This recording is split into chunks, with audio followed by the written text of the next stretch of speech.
Buenas tardes, licenciado. Jacqueline, Buenas tardes, buenas licenciado. tardes. José Pablo, ¿cómo te va? Buenas tardes, licenciado. Muy bien, gracias. Valeria, Adiós. Marjorie, ¿Usted? Catherine,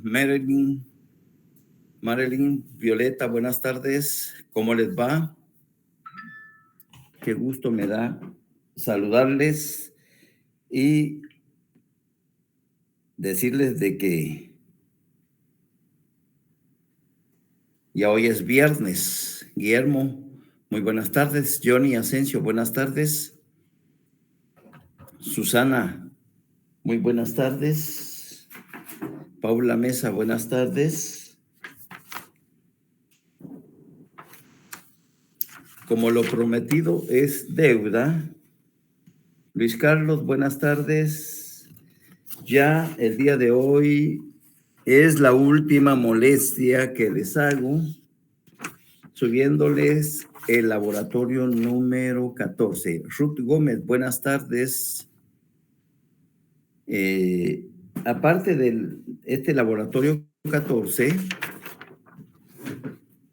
pues entonces, aparte de su constitución,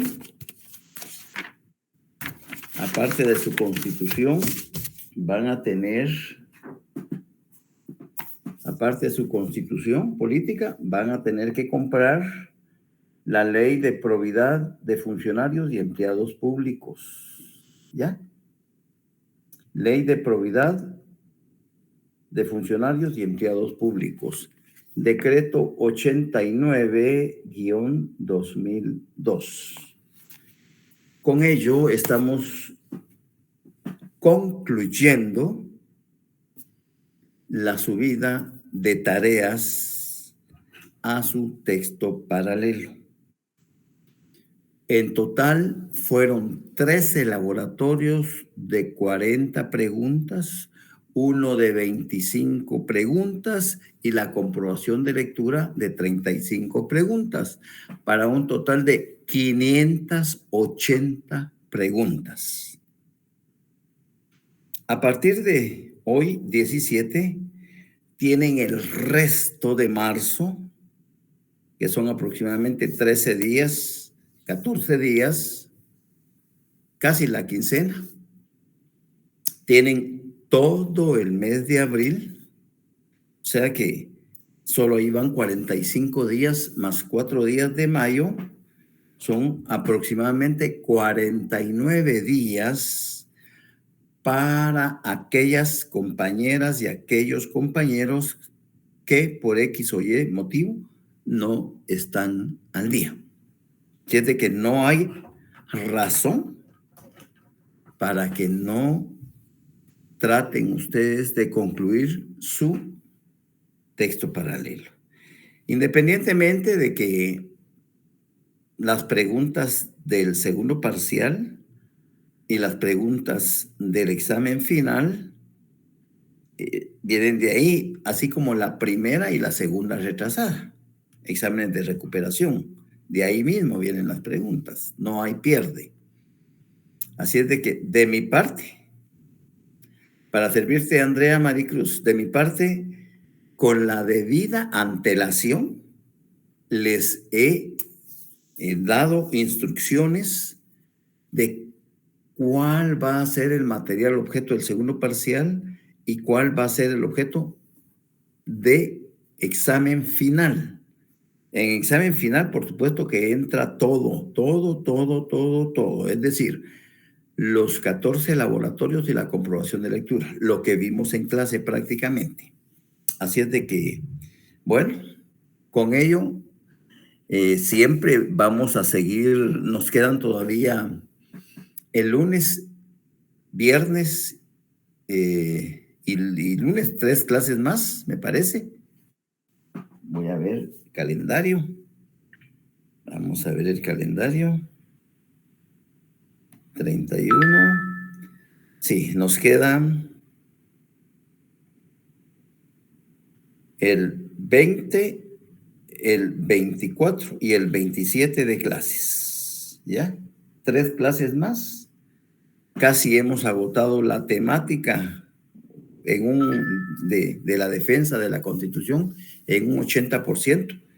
Luego de los segundos parciales, pues ya terminamos de concluir y se acabó el contenido temático. Así es de que el día de hoy vamos siempre a trabajar sobre los instrumentos políticos, pero principalmente vamos a ver los controles intraórganos e interórganos, aunque ya hemos adelantado un poquito de los controles intraórganos. Esa es otra división de instrumentos políticos. Primero está la división de poderes. Hablamos de las atribuciones y funciones de cada uno de los organismos de Estado. Hoy vamos a hacer una mezcla de esos organismos, pero de la forma como mantienen el equilibrio en el ejercicio del poder político de dominación, es decir, la famosa teoría de frenos y contrapesos, que dice que un verdadero equilibrio en la libertad política necesariamente un recíproco control entre esos poderes constituyen el mecanismo que garantizaría necesariamente la libertad política. Es lo que comúnmente denominamos teoría de frenos y contrapesos. Un recíproco control entre esos poderes constituyen el mecanismo que garantiza necesariamente la libertad política. Es decir, cada uno de los organismos del Estado tiene delimitado su campo de acción. ¿Para qué? Para que no haya una intromisión abusiva e indirecta de un organismo hacia otro organismo del Estado. Sin embargo, acá pues es común, por lo menos en las actuales circunstancias, que el Ejecutivo haga y deshaga a su sabor y antojo con los otros organismos del Estado. Y si no, pues vean la forma burda y grotesca, pensarán los magistrados del Tribunal Supremo Electoral que el pueblo de Guatemala es imbécil, que esperaron, que como ellos no sabían que el señor Valdizón tenía abiertas dos procesos y estaban ligados a los mismos, por eso es que lo habían inscrito como candidato a diputado. ¿Por qué no fueron más honrados y dijeron, vean, recibimos órdenes de allá arriba en donde nos obligaban y no tuvimos la moral, no tuvimos el carácter, no tuvimos la personalidad? Solo dos dijeron, no, muchacha, yo no me presto a eso, razono mi voto, pero yo estoy en desacuerdo con esa inscripción, porque el señor tiene juicios pendientes. ¿Cómo quedaron estos magistrados? ¿Cómo quedaron? ¿Qué credibilidad les merece al pueblo de Guatemala? Y después, como recibieron un oficio del Ministerio Público informándoles que efectivamente este señor está, entonces revocaron. Lo que pasa es que ya venían los amparos caminando y los amparos iban a prosperar y les iban a deducir responsabilidades, no solo administrativas, sino penales y civiles. Entonces, antes de que se revocan. Y muerta la gallina, ya nadie va a decir nada, ya la prensa no va a ver nada, porque así se maneja. Hacemos bulla y bulla y bulla y punto y nos caemos.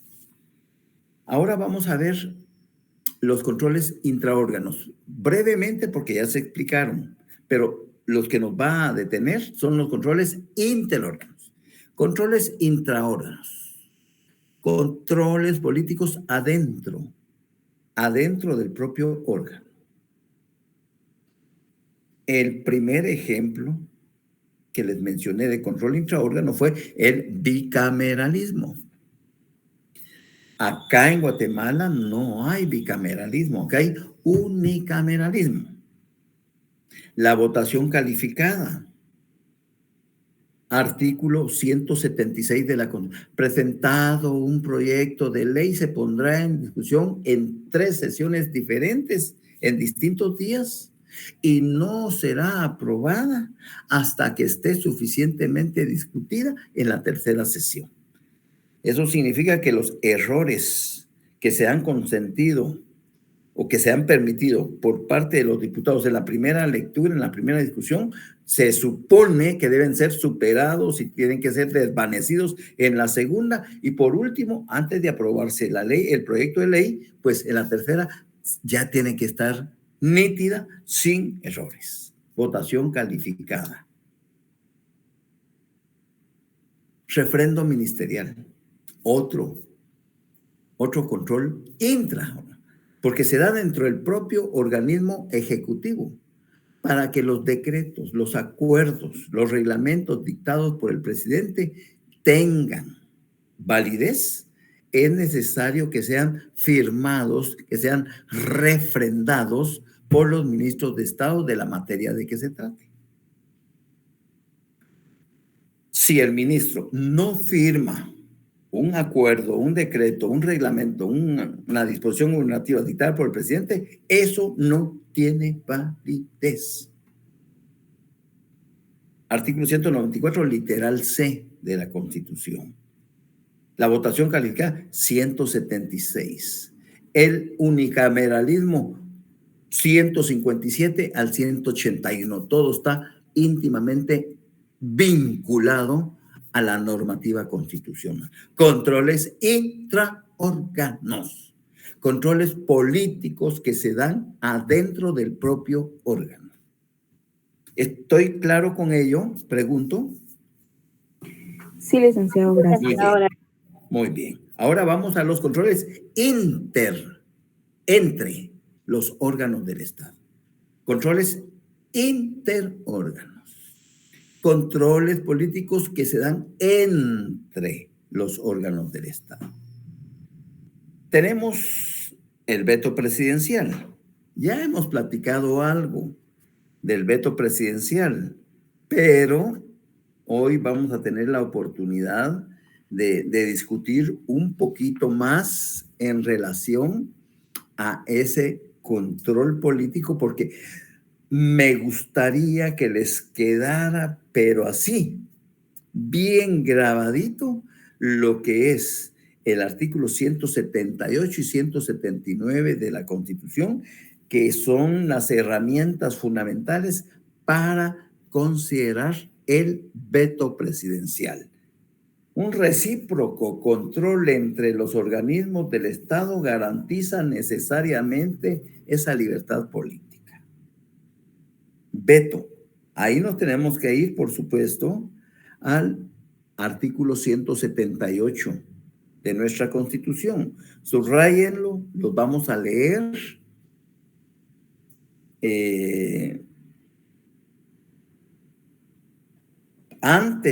Para que retomemos el hilo, en el 177, fijemos nuestra vista en el 177. Dice, aprobado un proyecto de ley, la Junta Directiva del Congreso de la República, en un plazo no mayor de 10 días, lo enviará al Ejecutivo para su sanción, promulgación y publicación. Ese es el procedimiento normal de creación de leyes. Se presenta un proyecto de ley. ¿Quiénes tienen iniciativa? Los 3 organismos del Estado, la USAC y el Tribunal Supremo Electoral. Se da a conocer dicho proyecto al Pleno del Congreso y si se aprueba para su discusión, se envía el proyecto a las comisiones que tengan relación con el mismo, a los bloques legislativos. Se manda, si hay necesidad de una consulta a la Corte, se manda la consulta y a cualquier otra institución que tenga relación con ese proyecto de ley. Una vez que han regresado las opiniones, los dictámenes, una vez que, entonces, Junta Directiva somete a consideración del Pleno la discusión de ese proyecto de ley y fija la fecha X para una primera lectura. Luego, a los 2 meses, fija al mes la segunda lectura y luego a los 3, 4 meses vuelve a fijar fecha para tercera y última lectura. Una vez que se ha discutido y que se aprobó, si es solo mayoría absoluta, mitad más uno de los votos de los diputados. 160 diputados, la mitad, 80, más uno, 81, mayoría absoluta.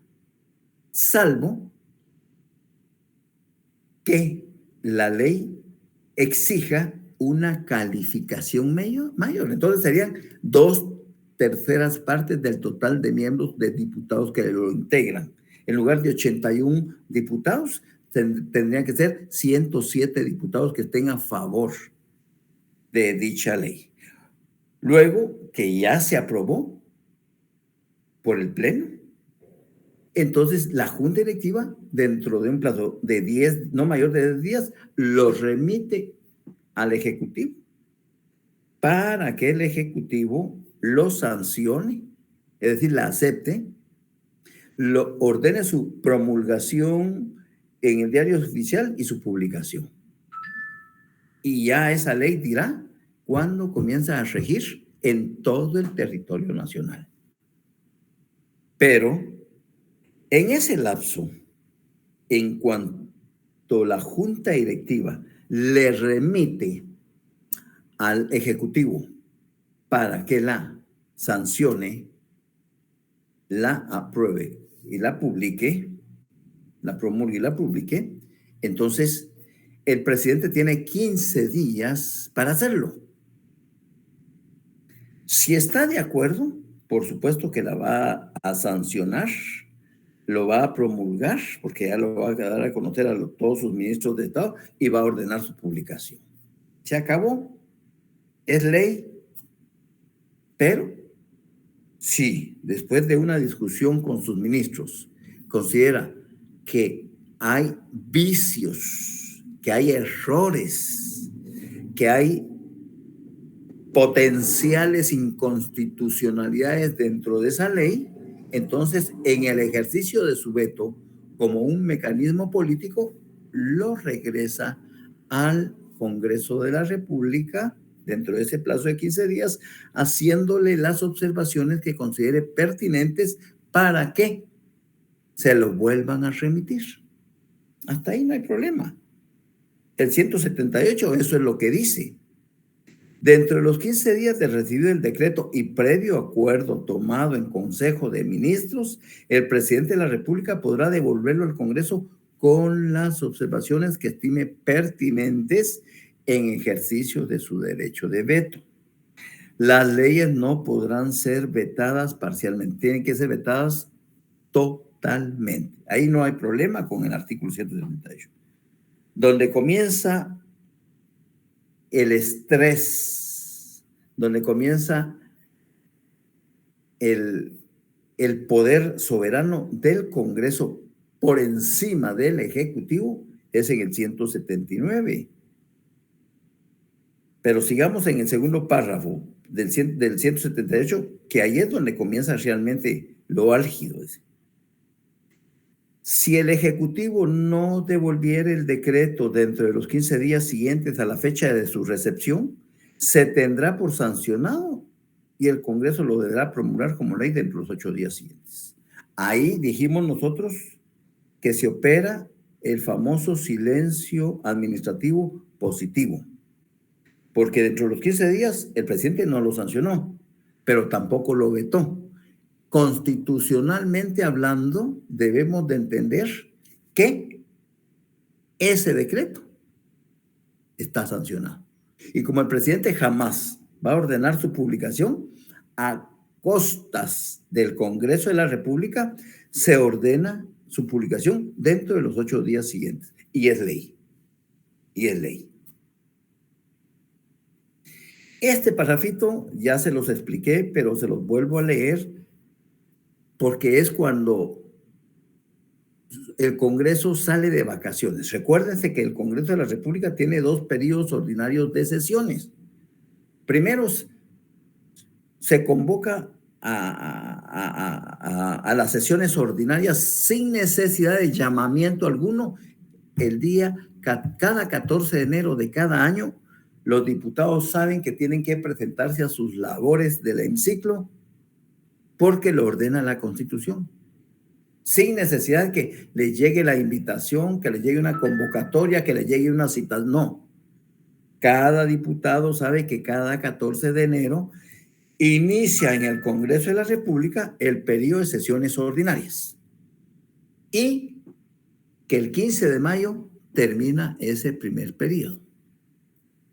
Ya el 16 de mayo los diputados ya están de vacaciones y regresan hasta el 1 de agosto. Quiere decir que la quincena de mayo, todo junio y todo julio están de vacaciones, 2 meses y medio. El 1 de agosto regresan a sus labores y finaliza su segundo periodo de sesiones ordinarias el 30 de noviembre. En cualquiera de esos 2 periodos, si el presidente le es remitido un proyecto de ley para que lo sancione, pero a medio camino se interrumpe en los 15 días porque el Congreso cerró sus sesiones ordinarias, él tiene que esperar hasta que regresen al siguiente periodo y dentro de los 8 días siguientes hará saber que vetó la ley que le fue enviada. Eso es lo que dice la segunda estrofa del segundo párrafo del artículo 178 de la Constitución. En caso de que el Congreso clausurare sus sesiones antes de que expire el plazo en que puede ejercitarse el veto, el Ejecutivo deberá devolver el decreto dentro de los primeros 8 días del siguiente periodo de sesiones. Ahí no hay problemas. En ese 178 hay unos artículos que ustedes deben de anotar, o si ya lo tienen anotados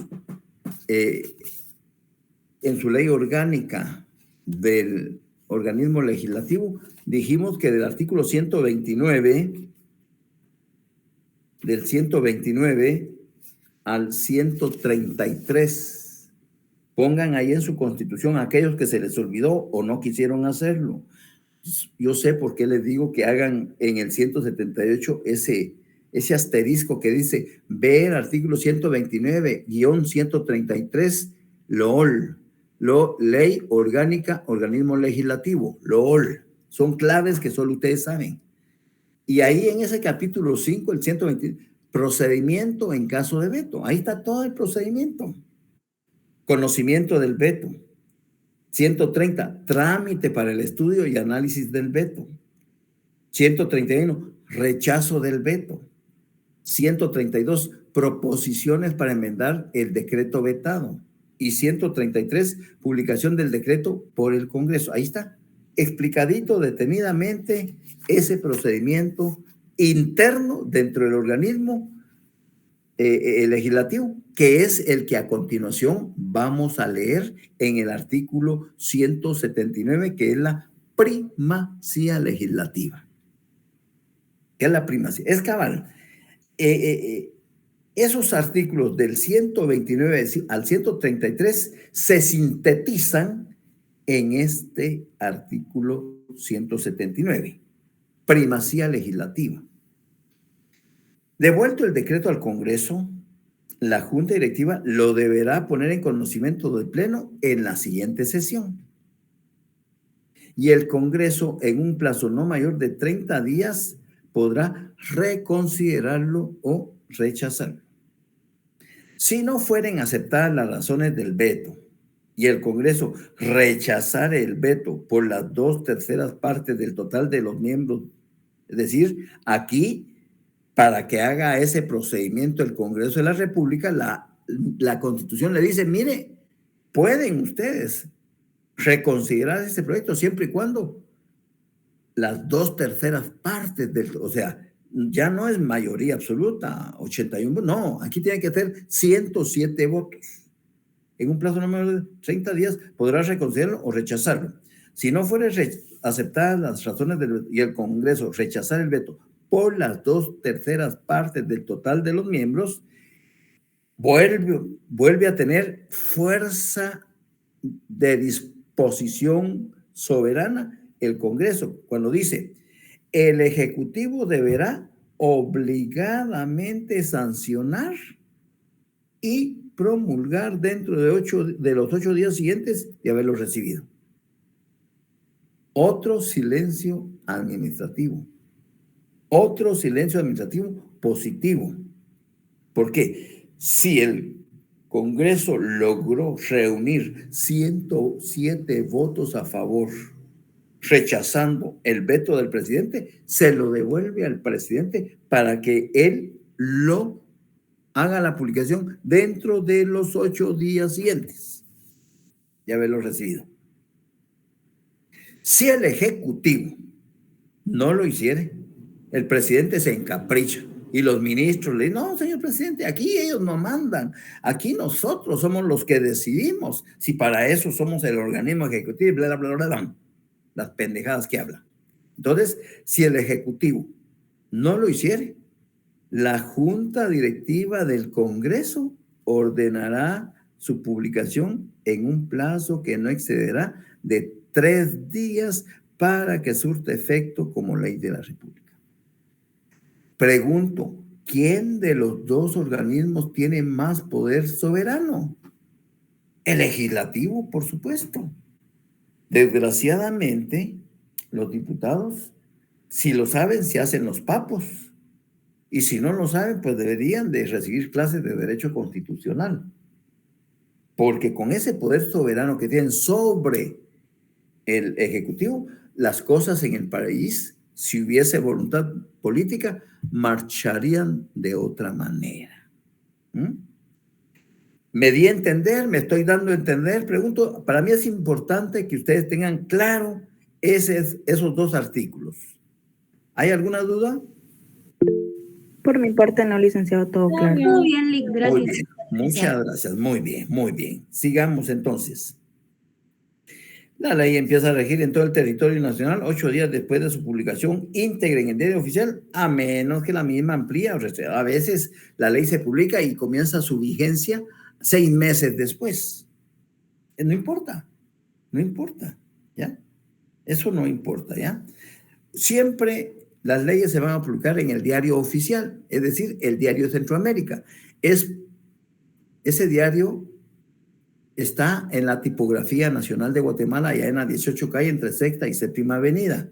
Ahí se publican por mandato constitucional todas las disposiciones gubernativas de importancia nacional, porque se supone que no debe alegarse ignorancia de la ley y que todos tenemos suscripción del diario de Centroamérica. Bien. Ese es el caso del control interórgano denominado veto presidencial. Vamos con la interpelación ministerial. Acá yo les dejé que lo íbamos a discutir porque es importante que estos 2 artículos, el 166 y el 167, ustedes lo tengan bien ubicados porque también es un control político interórgano. Como el organismo legislativo interfiere en el organismo ejecutivo haciendo llamar al hemiciclo parlamentario a uno o más ministros de Estado para que puedan ser interpelados. Es decir, que puedan ser preguntados por la forma como están administrando la cartera a su cargo, es decir, el ministerio a su cargo. Leamos el 166 y después sacamos las preguntas. Interpelaciones a ministros. Los ministros de Estado tienen la obligación de presentarse al Congreso a fin de contestar las interpelaciones. Interpelarlos es preguntarles, hacerles preguntas, que se le formulen por uno o más diputados. Se exceptúan aquellos que se refieren a asuntos diplomáticos u operaciones militares pendientes. Es decir, eso no significa que no puedan ser interpelados. pueden ser interpelados los ministros de Relaciones Exteriores y el de la Defensa, si es que al momento de la interpelación no hay algún asunto pendiente en donde esté vinculado ese ministerio con países de distintos continentes y que tengan relación con algo. Por ejemplo, hoy me estaba enterando que un tribunal dictó orden de captura contra Putin, lo que significa que él no puede visitar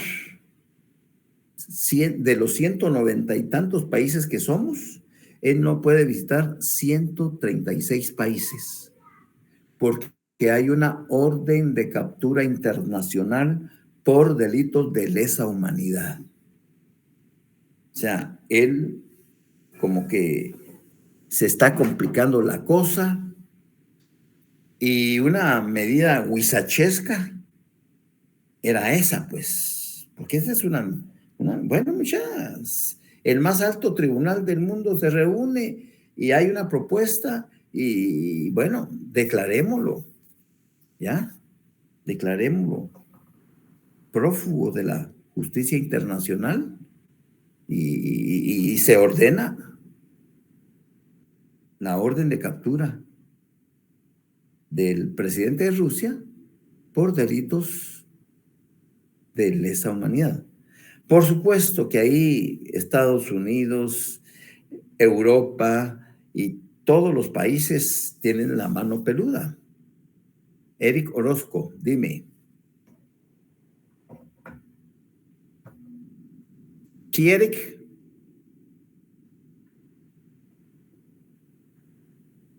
¿Eric Orozco?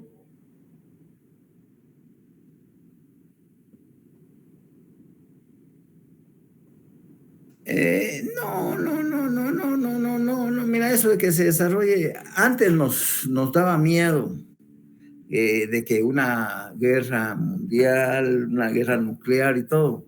A estas alturas del partido, yo creo que la presión, desde mi punto de vista, es que la presión que están utilizando ahorita la OTAN y los países aliados a Ucrania, porque tienen intereses económicos en Ucrania, por supuesto que tienen intereses económicos en Ucrania, entonces lo están presionando para que desista de continuar con la guerra. Hasta ahorita, a pesar de los pesares, la guerra lleva más de un año y si bien es cierto, ha habido miles de muertos que no están contabilizados y ha habido una destrucción masiva de muchas ciudades no solo de Ucrania, sino también de Rusia, y muchos muertos, no solo de Ucrania, sino también de Rusia, que se desate una guerra nuclear, no creo que llegue a darse, porque sería el fin del mundo. Realmente sería el fin del mundo. Entonces no tiene sentido. Si bien es cierto que hay una docena de gente loca que el poder económico los volvió enfermos, de tal manera que creen que el planeta Tierra ya no da abasto para mantener a esa población. Sí, nunca vamos a llegar a una guerra nuclear, nunca, no. Estaremos a punto pero no se puede desatar una guerra nuclear, porque eso sería el acabose de la especie humana en el planeta. Entonces, no. Vean, eso, juegan con eso y los medios de comunicación ahorita se van a focalizar en eso y van nuevamente a causarnos miedo. Tenemos que entender que es desinformación la que se está manejando. ¿Ya? ¿Ya? Así es. Por ejemplo, vi un video donde dice Maduro que él se declara homosexual. Por ahí vi el video donde él se declara homosexual y que lo grita a los 4 vientos. O sea, cada quien es libre de hacer lo que le dé la gana, pues. Si es por llamar la atención, si es porque efectivamente, si es, ¿qué nos importa? ¿Qué nos importa? Son cuestiones sensacionalistas que están creando. Miren, los net centers están dedicados a crear y lanzar globitos y globitos y globitos y globitos y todo el mundo se los cree. No, mejor dediquémonos a estudiar, dediquémonos a leer, ¿ya? Conozcamos nuestras leyes. Aquí, querramos o no querramos, en junio estamos eligiendo, ¿ya? Sí, así es. Por eso, Andrea, todos los medios de comunicación, todos. Cuando digo todos los medios de comunicación, me refiero a las redes sociales, a la televisión, a los noticieros, a los radioescuchas, a los celulares, o sea, todos son aparatos ideológicos del Estado, porque llevan la consigna de atacar. ¿Ya? ¿Ya? Así es, Alejandra, atacar acá. Cuando ustedes están viendo televisión, su cerebro solo está percibiendo ese bombardeo ideológico de esto. ¿Por qué? Porque el cerebro solo está percibiendo bombardeos, y el cerebro no está trabajando, solo los está asimilando. Los que son papás jóvenes que tienen bebés, por decir algo, hasta de 2 años, de meses a 2 años, y los ponen a ver televisión o les dan aparatos para que no molesten. Eso no es bueno, no es aconsejable. ¿Ya? ¿Qué pasa con un niño de 1 año? ¿Qué pasa con un niño de 1 año y medio? ¿Qué pasa con un niño de 2 años? ¿Qué pasa con un niño de 2 años y medio? Ellos son como esponjas. Su mente es una esponja limpia, blanca, que todo lo absorbe. Y cuando le preguntan a ese niño de esas edades que qué quiere comer, lo primero que va a decir es o pollo campero, o quiere pizza, o quiere McDonald's. ¿Ya? Porque eso es lo que le ha entrado. Por eso es que cada ratito están repitiendo. ¿Cómo es que en el Super Bowl 30 segundos de un comercial costaban $5 millones? 30 segundos de un comercial. Y si lo repetían 2 veces, ya eran otros 5. Y si lo repetían 4 veces, multiplíquenlo. O sea, para eso sirve, para estar bombardeando, y nosotros estamos siendo aniquilados porque no pensamos. Entonces, si no hay una buena película y no hay que, en lugar de ver la televisión, pónganse a leer media hora. No importa cualquier libro, pero pónganse a leer. Es mejor, más provechoso. Bajen Duolingo, pónganse a estudiar hawaiano, navajo, mandarín, inglés, pero háganlo. Y se van disciplinando. Eso es gratis. Son herramientas que están al alcance de cada uno de nosotros y que se van habituando ustedes. Y primero dice, con 15 minutos que lo hagas diariamente, tú puedes aprender hasta 100 palabras en inglés al mes. Pero 15 minutos uno se va emocionando y después se dedica 30 minutos y después ya pasa 45 minutos y no se siente, y después ya tenés 1 hora y no sentís y todavía te quedas así como que otro poquito más. Entonces, hay tutoriales si ustedes tienen un curso que se les complica la vida, si es civil o penal, o sociología, o teoría, no sé, métanse a eso, a los YouTube, a los tutoriales y pongan, por ejemplo, si están viendo la familia, el libro primero de la familia, de las personas y la familia en Guatemala, híjole, ahí tienen media hora, 40 minutos y se van a entretener y van a aprender algo nuevo. ¿Ya? Eso es lo que hay que hacer. La televisión solo sirve ¿ya? Para vos. Entonces, esos medios de comunicación son aparatos ideológicos del Estado. Entonces, es una desinformación. Es una desinformación realmente. Pero también el abogado y notario, la abogada y notaria, tiene que estar actualizado, tiene que estar al tanto de lo que acontece a nivel nacional, que es lo que nos preocupa. Lo internacional, bueno, pues ya es otra cosa. Sigamos con el 166. Ya se los había explicado, pero se los reitero.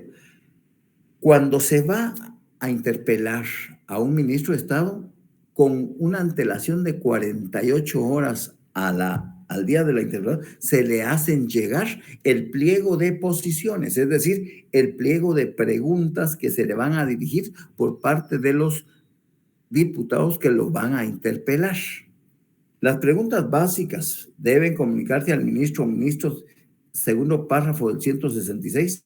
Las preguntas básicas deben comunicarse al ministro o ministros interpelados con 48 horas de anticipación. Y esto es muy importante. Ni el Congreso en pleno, es decir, el pleno de diputados, los 160, ni autoridad alguna, o sea, el jefe de bloque, la junta directiva, el vicepresidente, el presidente del Congreso, ni autoridad alguna podrá limitar a los diputados al Congreso el derecho de interpelar, calificar las preguntas o restringirlas. Si un diputado está en el uso del derecho de preguntar, él está en el derecho de repreguntar con ocasión de, aunque no se le haya enviado esa pregunta, pero como salió por colación, entonces él aprovecha a repreguntar. Y ni el Pleno, ni el presidente, ni autoridad alguna del Congreso le puede limitar en el ejercicio del uso de la interpelación que está realizando el diputado.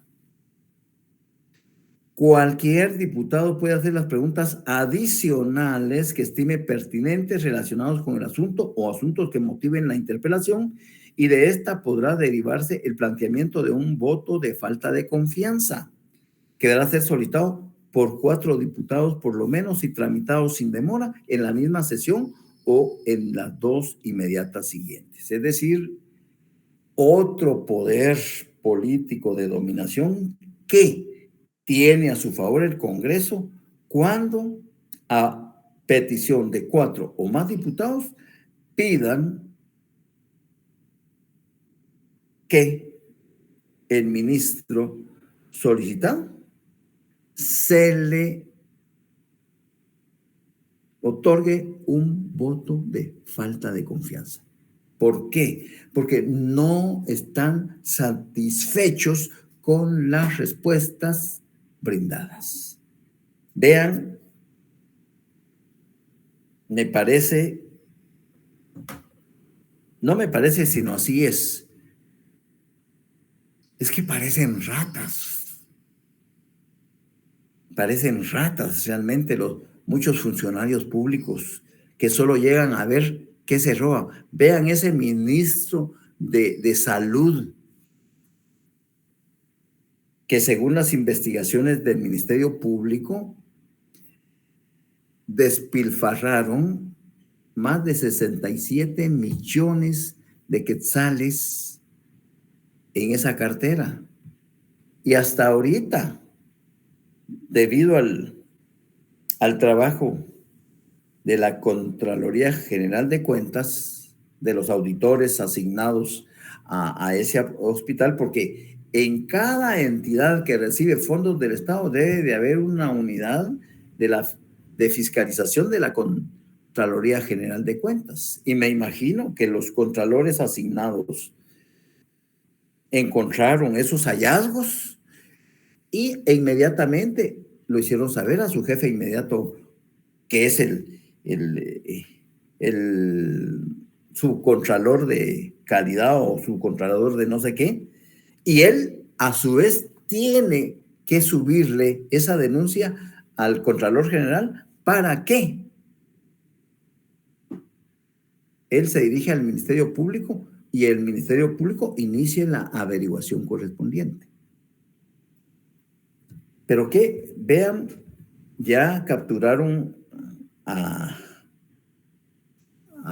una empresaria, representante empresaria, que en más de 267 eventos participó para surtir ese efecto a ese hospital en las licitaciones que se las dedicaron con exclusividad a esa empresa, con un costo total de 67. Y ahora resulta que el viceministro de Salud, pues anda prófugo, ¿verdad? ¿Cómo es que no se pone a pensar? Y sus papás, que hicieron el esfuerzo de darle educación, de que se fuera profesional, y si es casado y su esposa y sus hijos. O sea, ¿cómo es que no se ponen a medir las consecuencias posteriores? Porque al final, que lo van a capturar, lo van a capturar. Se haya ido a El Salvador o se haya ido, se gira la orden internacional y va a andar prófugo por ahí como siempre. Y luego, con 67 millones ya en la bolsa, miren a la Rosana Valdetti. ¿Cómo es posible? ¿Ya? ¿Cómo es posible que para recibir tratamiento la dejen 4 días a la semana que se vaya a su casa? Miren, solo en países como Guatemala puede suceder esas cosas, hombre. ¿Por qué los jueces no aplican el derecho de la igualdad y la universalidad del artículo 4? ¿Y por qué a todos los demás reclusos, por qué no les dan ese beneficio? Mire, usted ya lleva 6, 7 años, bueno, váyase a su casa 4 días y regresa. Hombre, ¿qué pasa? ¿Qué pasa? Entonces, el mundo se da cuenta de esas aberraciones y de esas arbitrariedades que se cometen. Y ahí se le está premiando por todo lo que hizo. Por todo lo que hizo esa señora, ese daño que hizo. Hay algunas anécdotas que no vienen al caso citar, pero, por ejemplo, ella vivía en la 1 de julio, pues, ¿ya? Ahí. Y antes de que se metiera en la política, una vecina tenía su tienda. Y entonces, como era la señora de la tienda acomodada, o sea, tenía sus recursos dentro de lo permitido, pues le pedía fiado esta Valdetti y después le pagaba, le pedía fiado y le pagaba. Es más, hasta cuando ya comenzó a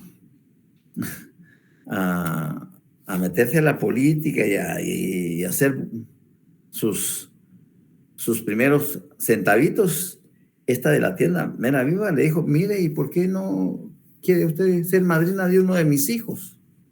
Y fue madrina de uno de sus hijos. Bueno, al final se le quedó debiendo no sé cuánto de cositas, pero como eran comadres, pensó que ya estando ella en el ejercicio del poder, pues le iba a pagar lo que le debía y la iba a mandar a llamar, ¿no? Nada de nada. Es alguien que si no ha tenido nada, pues, y a mí me parece que desde todo punto de vista se está retorciendo la ley, porque los jueces deben de tratar entonces por el derecho de igualdad, imitar ese mal ejemplo de ese juzgador. ¿Cuánto corrió ahí de plata? Solo Dios sabe. Solo Dios.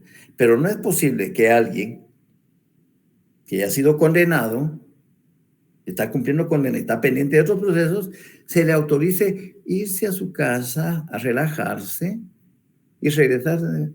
Hombre, ¿en qué estamos? Solo en Guatemala pasa eso, de verdad, es terrible, ¿ya? Sigamos, pues. 167. Efectos de la interpelación.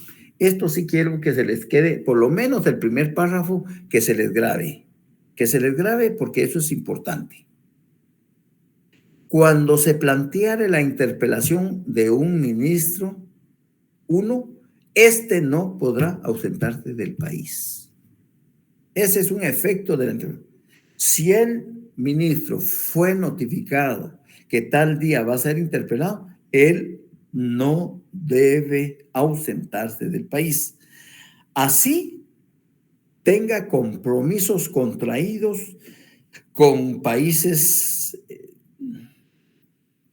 en reuniones de trabajo, lo que sea, él no debe de ausentarse del país. Ese es el primer efecto de la interpelación. Y el segundo es ni excusarse de responder en forma alguna. Es decir, el ministro no se puede dar el lujo cuando es interpelado que está siendo asesorado por los viceministros, que está siendo por sus asesores jurídicos, por sus etcétera, todo su equipo de trabajo. Él no puede decir, mire, por razones de Estado o razones de seguridad, me reservo el derecho de responder a esa pregunta.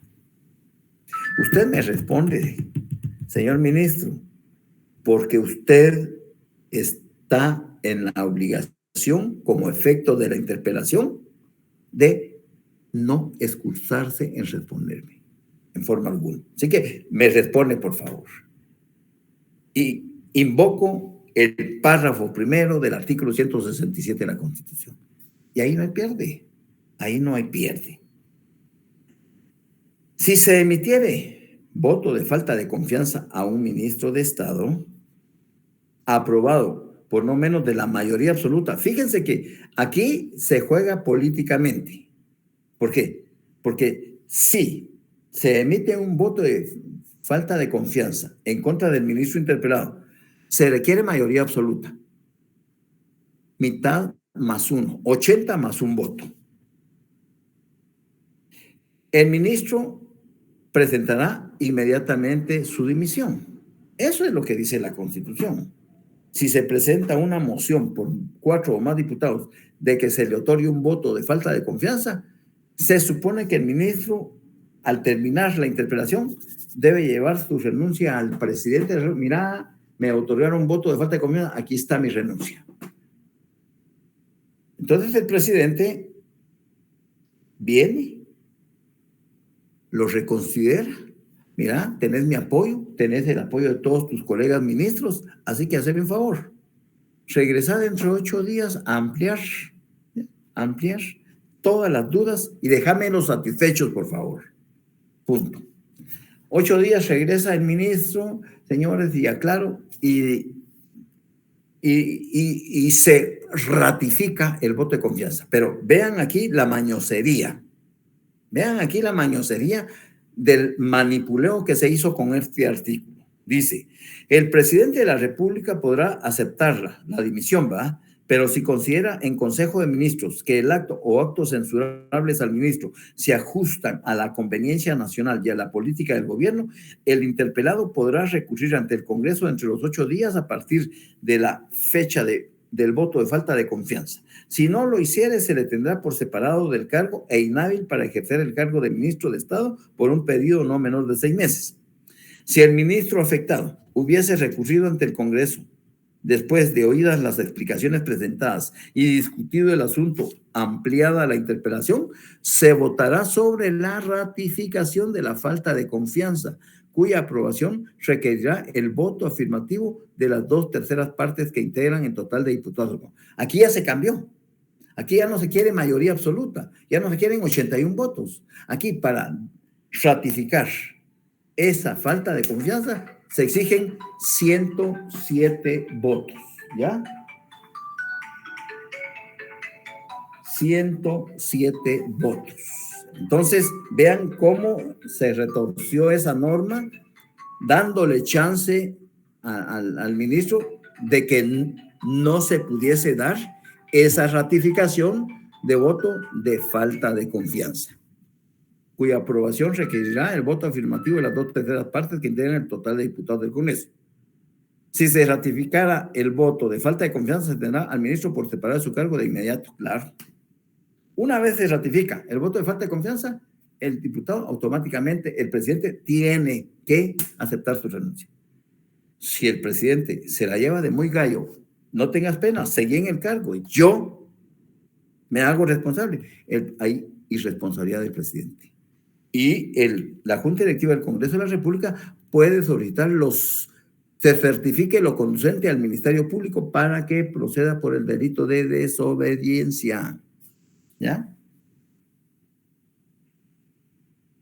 Hay un artículo ahí muy interesante en la ley del organismo judicial, del organismo legislativo, que dice, artículo 4, declaración de funcionarios públicos, ese es atendiendo al artículo 168. Todos los funcionarios y empleados públicos están obligados a acudir a informar al Congreso cuando sus comisiones o bloques legislativos lo consideren necesario para el desempeño de sus funciones legislativas. En caso de no comparecer la persona citada sin justa causa por más de 3 veces consecutivas, se formulará ante los órganos competentes desde que se produzca el incumplimiento la denuncia en su contra para que sean sancionados penalmente. Eso es en relación a la invitación de asistencia de ministros al Congreso. Pero también es importante que tengan presente otros artículos.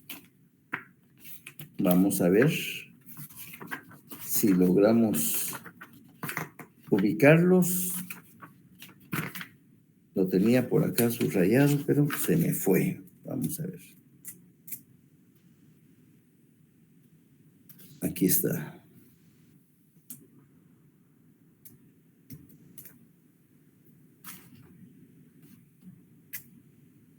Alguien que me ayude a buscar en la ley orgánica lo de las interpelaciones. Aquí ya lo encontré, perdón.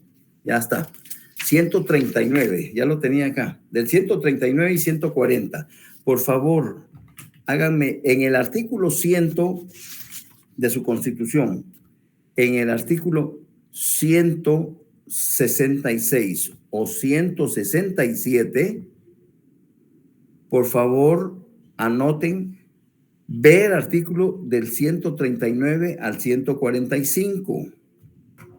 Allí está todo el procedimiento de las interpelaciones ministeriales, lo que es la interpelación, las excusas en cuanto a interpelaciones, los procedimientos, el debate en las interpelaciones, la propuesta de voto de falta de confianza, la aprobación del voto de falta de confianza y la apelación del ministro. Ahí está. ¿Ya? Apúntenlo. Y aquí, por favor, en el artículo 139 de la ley orgánica, pongan ver artículo 166, 167 de la Constitución. Eso es para que hagan su tela de araña. Por último, tenemos los informes ministeriales. Y el ejemplo más clásico es lo que acaba de darse con la pandemia. Todos los acuerdos gubernativos que el Ejecutivo durante el año 2020 emitió con carácter de urgencia fueron ratificados por el Congreso de la República inmediatamente para que surtieran efecto nacional. Es decir, un organismo del Estado puede perfectamente ordenar a los otros organismos del Estado a que colaboren, coadyuven ante la emergencia que se presenta para tratar de minimizar el impacto de los desastres provocados por los desastres naturales o por el efecto de la pandemia, etcétera, etcétera. Esos son controles interórganos. Un organismo del Estado se entromete en el quehacer de otro organismo del Estado. Pregunto, ¿hay dudas? ¿Hay preguntas? ¿Estamos bien? Sí, licenciado, muchas gracias. Sí, licenciado. Gracias. Gracias. Los veo entonces el próximo lunes. Los informes ministeriales, Wilson Fernando, los informes ministeriales son aquellas herramientas, aquellos instrumentos que un organismo del Estado hace valer para que los otros organismos del Estado, judicial y legislativo, cumplan con las tareas que se han encomendado ante la emergencia que el país está viviendo en un momento determinado. Siempre que vienen las lluvias, hay emergencia, hay terremotos, hay inundaciones, etc. Entonces, se emiten disposiciones de carácter general por un organismo del Estado que son acatadas por los otros organismos del Estado. Ese es un control político interórgano. ¿Estamos? Muy bien. Los veo entonces 40 de laboratorio 13. La pregunta 40 de laboratorio 13. Vamos a ver la pregunta 40 de laboratorio 13 que dice, ¿cuándo entró en vigencia la ley en materia de antejuicio? ¿Tú tienes la ley en materia de antejuicio? ¿Tienes la ley en materia de antejuicio? Te pregunto. Ahorita la vamos a ver dónde tenemos la ley en materia de antejuicio. Aquí está. Entonces, al final de la ley dice vigencia, artículo 23. El presente decreto entrará en vigencia el 1 de febrero del año 2003 y será publicado en el Diario Oficial. Ahí está. Ley en materia de antejuicio. ¿Estamos? Muy bien, los veo entonces, que tengan un feliz fin de semana y nos vemos, si Dios quiere, el próximo lunes. No se extrañen que ya el lunes no les esté subiendo laboratorios porque ya no hay. Ya no quise mandarles más. Andrea, dime. Fue error, Lick, disculpe. Dime. Fue error, Lick, disculpe. Vaya, no hay pena. Con mucho gusto, un abrazo. Feliz tarde.